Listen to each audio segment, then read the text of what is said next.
Self improvement के कुछ ऐसे टॉपिक जो आपको फॉलो करेंगे।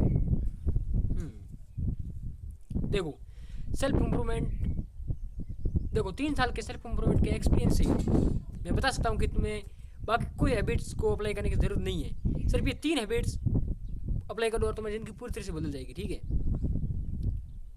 पहला मेंटल पहली अपने दिमाग से जुड़ी हैबिट की बात करते हैं, और वो पहली हैबिट है दिमाग को ओवरऑल फोकस इम्प्रूव करना और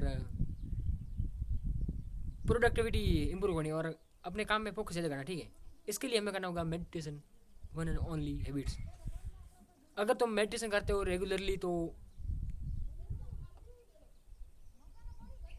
तुम्हारा दिमाग स्ट्रांग हो जाएगा, और अब तुम दिमाग से स्ट्रांग हो तो फिजिकली स्ट्रांग भी होना। ठीक है, अब फिजिकली स्ट्रांग होने के लिए तुम्हें करनी है एक्सरसाइज, सेकंड हैबिट। ठीक है, अगर तुम एक्सरसाइज करते हो तो धीरे धीरे तुम्हें तुम्हारे अंदर खुद के अंदर कॉन्फिडेंस होगा और धीरे धीरे तुम खुद को इम्प्रूव करोगे। और थर्ड है अपने ओवरऑल पर्सनल ग्रोथ को इम्प्लीमेंट करना। मीन्स ये मनी भी हो सकती है, ये कम्युनिकेशन स्किल्स हो सकती है, ये कुछ भी हो सकता है, ये सोशल स्किल हो सकती है, ये कैमरा के सामने बोलने की स्किल हो सकती है, कुछ भी हो सकती है। और तीसरी हैबिट, अब ये 3 हैबिट तुम रेगुलर करोगे तो तुम्हें कोई बाकी कुछ करने की ज़रूरत नहीं है। हाँ, वो भाई हेल्थ को इम्प्रूव करना, अपनी डाइट पे ध्यान देना, वो सब ठीक है, लेकिन अगर तुम सेल्फ इम्प्रूवमेंट की मेन बात की जाए तो ये 3 हैबिट्स है जो अगर तुम फॉलो करते हो तो तुम एक अलग लेवल पर होंगे। ठीक है, और अब मैं बोलूँगा कुछ रेगुलर अपने दिमाग से। कैमरे के आगे कैसे अपने आप को प्रेजेंट कैसे करें, यही तो सबसे बड़ी दिक्कत है। मैं खुद वो प्रेजेंट नहीं कर पा रहा हूँ, कैमरे के सामने मैं कुछ बोल नहीं पा रहा हूँ। मुझे ये पता है कि मैं वीडियो अपलोड करूँगा, मेरे को व्यूज़ की कोई चिंता नहीं है। अब मैं इसलिए काफ़ी अच्छा फिर भी बोल रहा हूँ उसकी तुलना में, जो बाकी पीछे वीडियोस है ना उसकी तुलना में। लेकिन कैसे, जैसे मैं ये सोचूंगा कि अब एक व्यूज़, इस पर व्यूज़ कितने आएंगे, या फिर ये वीडियोज़ यूट्यूब पे अपलोड, ये वीडियो यूट्यूब पे अपलोड करूँगा, जैसे ही मेरे बोलने की ताकत को पता नहीं कौन खा जाता है।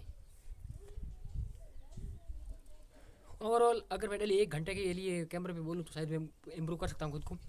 और अभी मैं अगर कुछ और टॉपिक सोच रहा हूँ क्या बोलना चाहिए मुझे, याद भी आ गया, एक ही गई, वन वन एंड ओनली, एक ऐसी बुक जहाँ तुम्हें अपने लाइफ से मतलब लेकर कुछ लेसन मिलते हैं। ठीक है, मतलब अपनी ज़िंदगी को तुम एक किताब से बदल सकती हो ओनली फॉर, एंड वो है कि गई। कैसे, अभी दिखाता हूँ, बताता हूँ।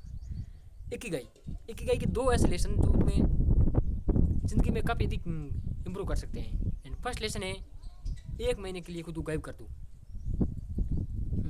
कैसे, इसमें हर 1 महीने के लिए अंदर कुछ स्टेज होंगे, जैसे मैं 7 डेज, फर्स्ट 7 डेज क्या करना है, कुछ नहीं, नथिंग, कमरे के अंदर बस बंद हो जाना है और कुछ नहीं बोलना भी किसी से नहीं है।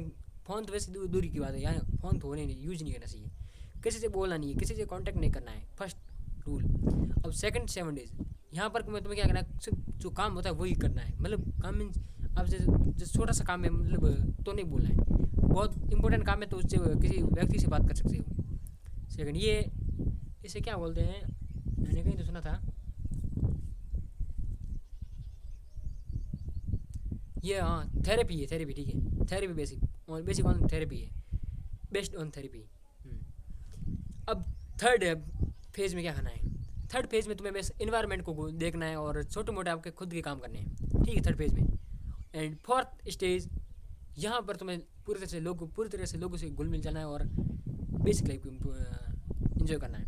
अब यहाँ तक तुम्हारे अंदर कुछ इतने चेंजेस होंगे तो तुम सोच भी नहीं सकती। पहला सेंस, तुम अपने आप को और अधिक गहराई से जान चुके होंगे, ये बहुत बड़ा सेंस है। ठीक है, अब तुम खुद को पहचान पाओगे कि तुम कौन हो, क्या, कि तुम्हारा क्या मकसद है, तुम्हारी पर्सनैलिटी क्या है। ठीक है, सेकंड, अब तुम फ़ोन से एडिक्शन तुम्हारा बहुत कम हो चुका है। ठीक है, तो अब क्या होगा, तुम्हारी कम्युनिकेशन स्किल 1 स्टेप इम्प्रूव होगी बिना कुछ करे, किसी से बोलना भी नहीं, फिर भी ये 1 स्टेप आगे होगी क्लियर। ठीक है, अब सेकंड, तुम्हारा फ़ोन एडिक्शन छूट जाएगा, पॉर्न एडिक्शन छूट जाएगा, तुम्हारी चीज़ों को टालने की आदत छूट जाएगी, ओवरऑल लगभग तुम्हारे 90% जो बैड हैबिट्स है वो सारी छूट पाएगी। और सेकंड लेसन है, अब तुम इतने तक यहाँ तक आ सके हो। ठीक है, मतलब अब तुम्हारी ज़िंदगी सक्सेस हो, मतलब तुम कुछ करने लायक हो। ठीक है, लेकिन अब कभी ऐसा स्टेज है, कभी ना कभी ऐसा, अब कभी ना कभी ऐसा स्टेज आएगा जहाँ पर तुम्हें रुकने का मन करेगा, जैसे तुम्हें रेस्ट लेने का मन करेगा। अब उस स्टेज में फ्लो में कैसे जाए कि साला काम करने का मन है नहीं है तो भी कर रहे हो। कोई ऐसा नहीं कि आज मन नहीं है तो ये करूँगा, कल कर देता हूँ ये। तो इसके लिए थर्ड मीन्स सेकंड हमारा लेसन आता है, वो है, मैं लेसन का नाम भूल गया लेकिन how to enter in flow मैं कह सकता हूँ, ठीक है। फ्लो में एंटर कैसे करें, ये इसका सबसे एक मेन टॉपिक मैंने ये देखा था कि जब भी तुम्हें फ्लो में एंटर करना होता है, एंटर, तो तुम्हें कुछ नहीं करना है। जब भी तुम्हें अपने फ्लो में एंटर करना है तो तुम्हें कुछ नहीं करना है, सिर्फ और सिर्फ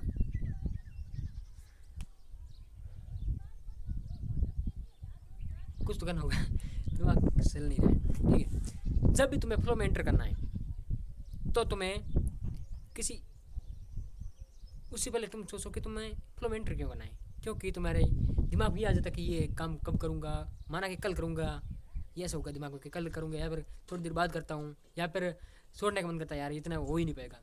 अब इन दोनों की सिचुएशन में एक सॉल्यूशन है, इन दोनों का मिलाकर, ठीक है, वो है मीडियम साइज़ को पकड़ो। अब तुम्हें लोग कहते हैं कि पूरी बुक पढ़ने की मत सोचो, एक पेज पढ़ने की सोचो, ये कभी नहीं हो पाएगा। इसकी जगह अगर तुम टारगेट बना रहे हो कि आज बुक पढ़नी, ठीक है, ये नहीं हो पाएगा। और इसकी जगह बुक पढ़ने का मन नहीं है और अपने आप को कह रहे हो कि नहीं एक पेज पढ़ूंगा और छोड़ दूंगा, कभी नहीं होगा, फिर अगेन नहीं होगा। इससे अच्छा है कि तुम अगर माना कि मैं 3 पेज पढ़ूंगा या फिर 4 पेज पढ़ूंगा और छोड़ दूंगा, वो भी गाने सुनते वक्त, भले दिमाग में कुछ नहीं बैठ रहा लेकिन एक हैबिट बिल्ड हो रही है। ये फ्लो में एंटर करने का सबसे इंटरेस्टिंग तरीका है। और एक ही कहीं ये दोनों लेसन बहुत इंपॉर्टेंट थे जो मैंने तुम्हें बता दिए हैं।